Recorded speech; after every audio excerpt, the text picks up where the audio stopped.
Today's case was among the many requests I received, and it came up a lot, so I couldn't ignore it. Turns out, it's another outrageous domestic violence story. What world are we living in? Why do some uneducated, uncivilized people keep taking out all their anger and frustrations on the ones they should protect the most? And why does this type of crime keep happening? What's even more hurtful is the taboo mindset around it, like you shouldn't talk about what's happening in your household, especially when it's bad. Today's case from Kazakhstan comes with a trigger warning for anyone who finds domestic violence triggering. This is the case of domestic violence and murder committed by Quandyq Bishimbaev, the former economy minister of Kazakhstan.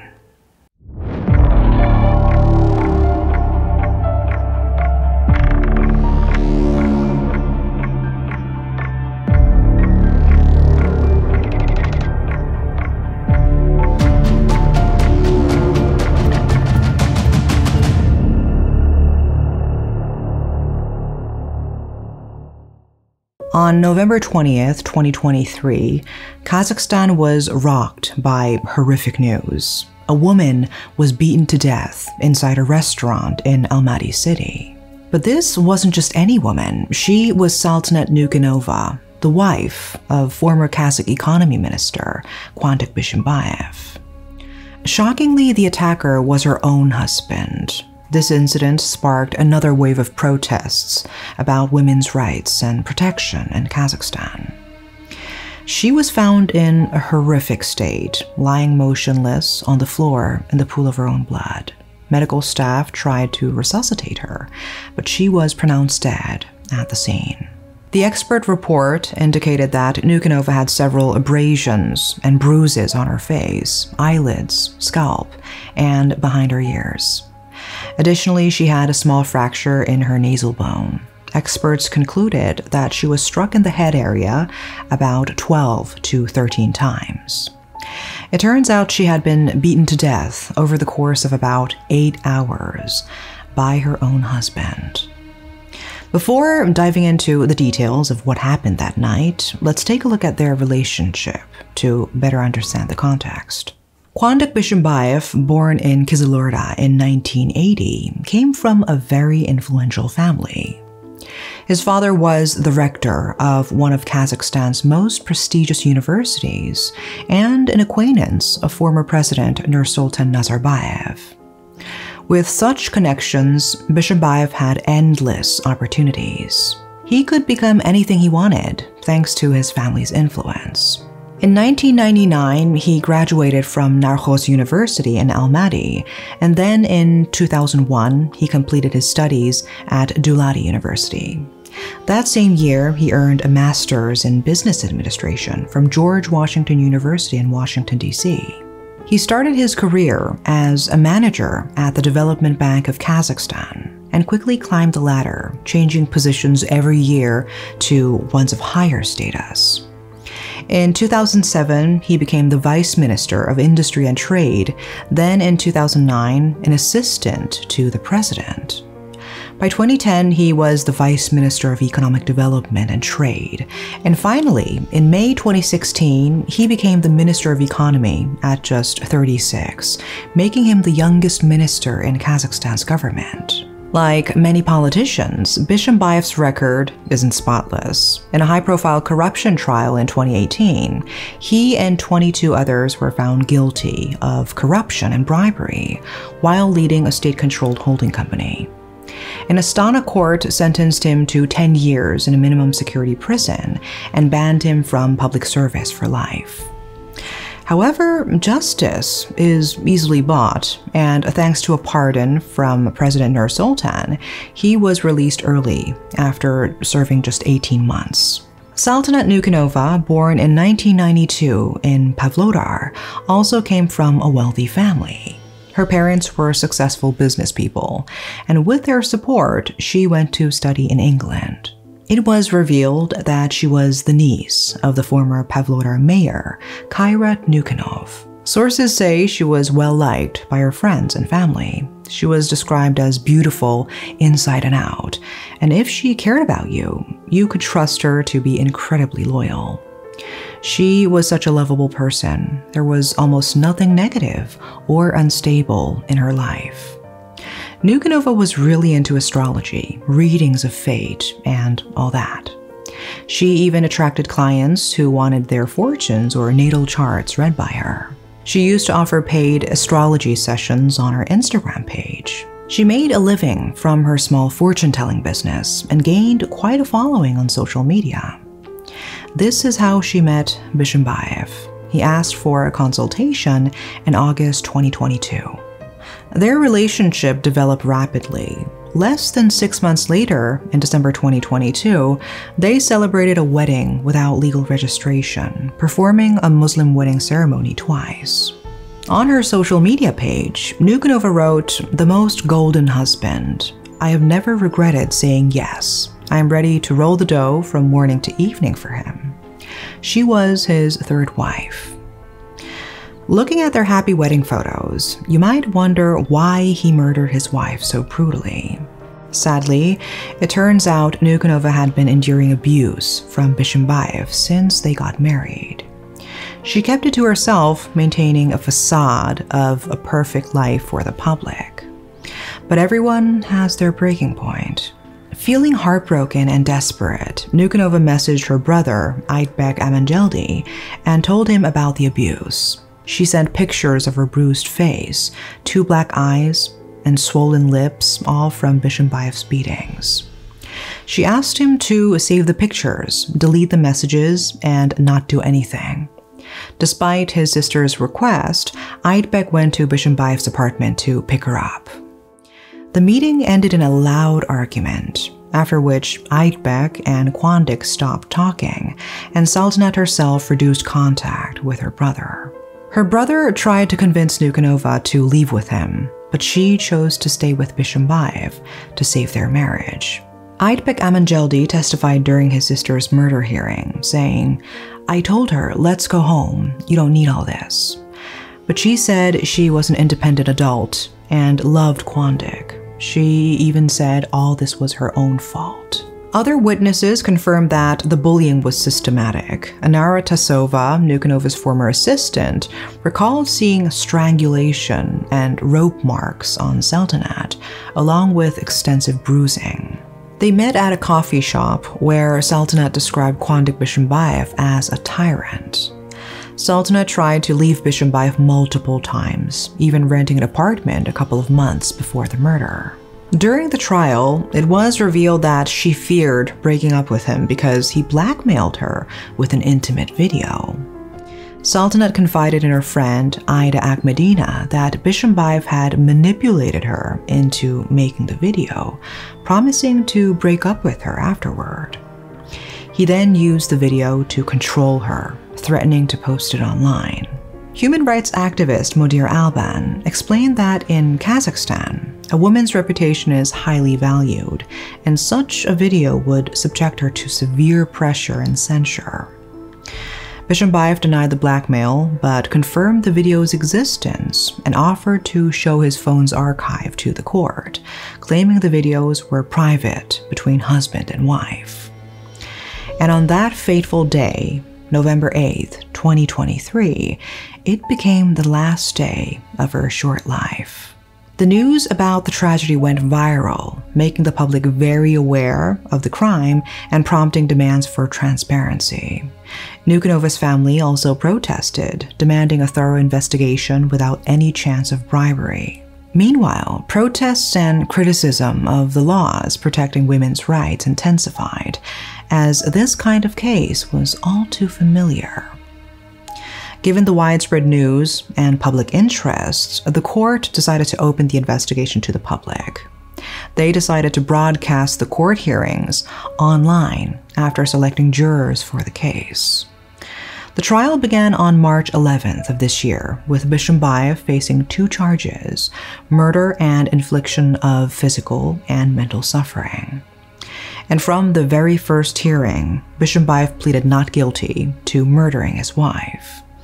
He also denied the charge of inflicting mental and physical suffering, claiming he never intended to murder Nukanova because he loved her. Let's take a look at how things transpired that day, based on the court hearings. Now, this part is mostly based on Bishimbaev's explanation, so take it with a grain of salt.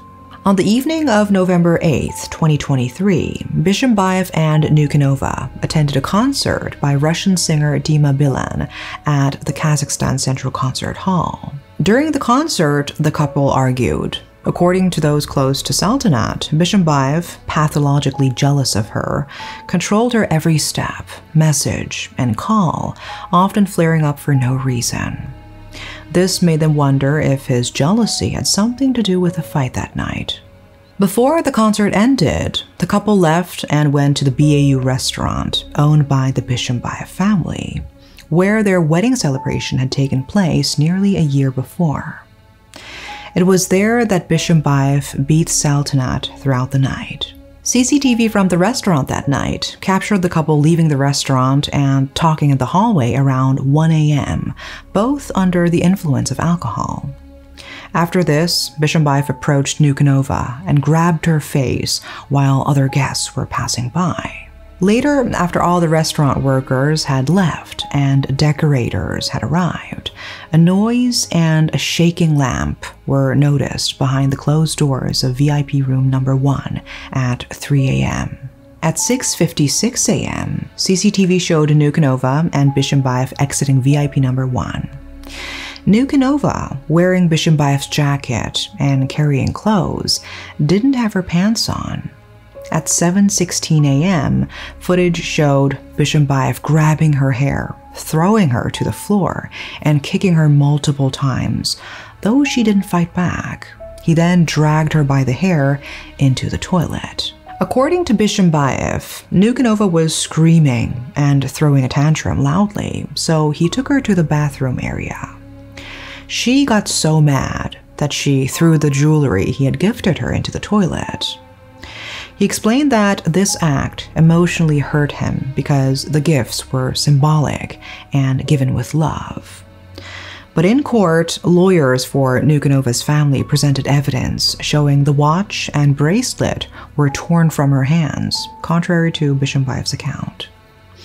He then went out to get a drink, and when he returned, he found Nukanova had locked herself in one of the toilet stalls.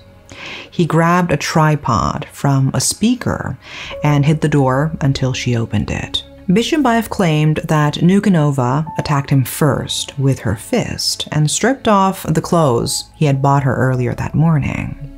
In response, he grabbed her shoulder, pushed her against the wall, and told her to calm down. Nukanova then threw her clothing at him to offend him. Feeling humiliated, Bishimbaev slapped her a few times, causing her to retreat. Bishimbaev claimed he only hit Nukanova with his hand. He said she fell several times, hitting the walls, tiles, and toilet bowl. Each time she tried to get up, she failed because she was too drunk and her feet couldn't support her. Seeing this, Bishimbaev said he tried to help her stand. He grabbed her by the upper arm and attempted to walk her, but claimed she resisted his help. She managed to walk a few steps before losing her balance and falling face first into the toilet bowl, resulting in a fatal head injury. But forensic experts found only a small amount of alcohol in her blood and urine, indicating that she was not unconscious during the incident. They stated that a fracture of the nose, like Nukanova's, would require significant force, such as being hit against a toilet. The videos shown in court reportedly showed Bishimbaev torturing his wife for around 8 hours. One family member found them so distressing that they fell ill and had to step out. Initially, Bishimbaev claimed the videos were fake, but he later admitted to filming them and causing her death, although he insisted it was unintentional. But why didn't he call for help when it was clear from her bleeding head that she needed immediate medical attention? Bishimbaev was then seen dragging Nukanova by her hair into the bathroom and then into the VIP area, where there are no CCTV cameras. What happened there is unknown. Saltanat never came out alive. The exact time of Nukanova's death is unclear, but a court medical examination revealed she died a long and painful death from brain trauma. Medical staff were not called until 7:55 p.m. the next day, when Bishimbaev and his cousin Byzanov realized she was not breathing. This was over 12 hours after the beating. Bishimbaev was arrested the same day. Bishimbaev claimed that Nukanova fell asleep in the booth and didn't wake up. Instead of calling an ambulance, he contacted a psychic who assured him she would wake up soon. Later, he instructed his cousin Byzanov to release the staff, delete the video recordings, which were later restored by investigators, and take Nukanova's phone home to avoid another scandal. Investigators believe this was an attempt to create a false alibi for Nukanova. Besides that, Bishimbaev contacted 2 women that day after beating his wife. One was micro-influencer Gulnara Nasyrbekova, and the other was an unknown woman listed in his contacts as Yulia Super. At 7:24 p.m., Bishimbaev texted Yulia Super asking, "What are you doing? Are you free?" Nasyrbekova even came to the BAU restaurant to meet Bishimbaev and spent about an hour and a half there while Nukanova was dying in the next room. Bishimbaev blamed everything on the possibility that Nukanova had been drinking heavily. The accused requested an open trial, confident he could prove the crime was unintentional. He also petitioned for a jury trial, hoping to win over the conservative part of society that values the concept of uyat, which condemns any inappropriate behavior by a woman, such as wearing short skirts, contradicting her husband, or drinking alcohol. In court, Bishimbaev tried so hard to portray her as a woman suffering from addiction, despite forensic evidence showing low alcohol levels in her blood. He also accused her of dating married men before their marriage, claiming she sought financial support. Bishimbaev constantly stressed his gifts to Nukanova, attempting to depict her as an escort who was only interested in money. I just have no words for the audacity of this man, especially with the solid evidence against him. Bishimbaev also claimed that Saltanat suffered from borderline personality disorder, attempting to portray her as hysterical and unbalanced. On April 8, the defense team presented what they claimed was a letter written by Nukanova herself. In the letter, she supposedly promised to work on herself, attend sessions with a psychiatrist, respect Bishimbaev more as her husband, and be more caring in their marriage with Allah's help. Fortunately, the letter, which aimed to suggest that Nukanova's behavior contributed to her abuse, fell flat in the eyes of the court. Judge Eisenkulbeva found it bizarre, noting it was the first time he'd ever heard of a wife writing such a thing to her husband. Eventually, on May 13th, Bishimbaev was sentenced to 24 years in prison for the murder and torture of his wife, Saltanat Nukanova. But of course, there's time for Bishimbaev's legal team to file an appeal, and it's possible he will get out on parole before the 24 years are up. His cousin Byzanov, the former director of the Gastro Center where BAU restaurant was located, was also sentenced to 4 years in prison for concealment and failure to report a crime. Bishimbaev's ex-wife, Nazim, publicly called the incident a tragedy and extended condolences to Nukanova's family. She was married to him for 14 years before their divorce in 2020. The government has been under a lot of pressure from the public. They're being tested by this case to see if they're really committed to their promises of preventing violence against women and children. And in fact, the case spurred legislative action, with President Kassym-Jomart Tokayev signing a new law criminalizing domestic violence in April. Many refer to this legislation as Sultanat's Law, believing her death became the catalyst for real action against domestic abusers and sexual offenders. Campaigners welcome the changes, but also believe they are too little and too late.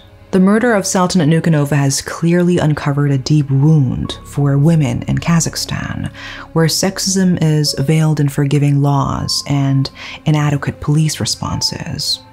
For example, in 2020, there were over 180,000 reports of domestic violence in Kazakhstan alone. Around 400 women die each year due to domestic violence. Despite all that, many complaints are brushed off by law enforcement, and women are often told to drop their complaints if they can't prove them. Nonetheless, this trial is a turning point for Kazakhstan. It's a clash between the old mindset, where women are blamed for violence against them and marriage at any cost is seen as a woman's duty, and a new perspective that rejects violence and values loving marriages over the shame of divorce. Sultanat's brother Aytbek tried desperately to save her from her marriage and is now fighting for justice in her killing. He is now helping victims of domestic violence and defending his sister's memory at every court hearing. As we mourn the loss of Sultanat Nukanova, let us hope her death becomes a catalyst for reform, ensuring no other woman suffers the same fate. Our deepest condolences go out to Sultanat's family and friends. That's all for today. Thanks for watching.